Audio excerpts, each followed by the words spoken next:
Zakaria GPS, CNN Sunday morning 10 Eastern and Pacific.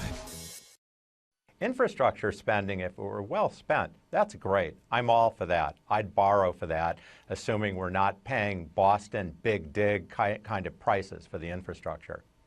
But even if you were, wouldn't John Maynard Keynes say that if you could employ people to dig a ditch and then fill it up again, that's fine. They're being productively employed. They pay taxes. So maybe Boston's big dig was just fine after all. Think about World War II, right? That was actually negative social product spending, and yet it brought us out. I mean, partly because you want to put these things together. If we say, look, we could use some inflation. Ken and I are both saying that, which is, of course, anathema to a lot of people in Washington, but is in fact what the basic logic says.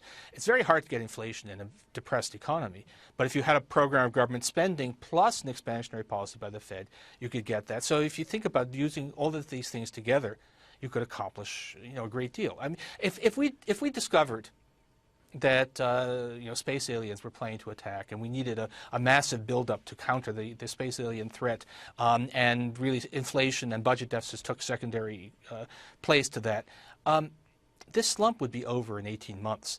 And then if we discovered, whoops, we made a mistake, there aren't actually any space aliens. So we need Orson Welles, is what you're saying. No, there was a Twilight Zone episode like this in which scientists fake an alien threat in order to achieve world peace. Well, this time we don't need it. We need it in order to get some fiscal stimulus.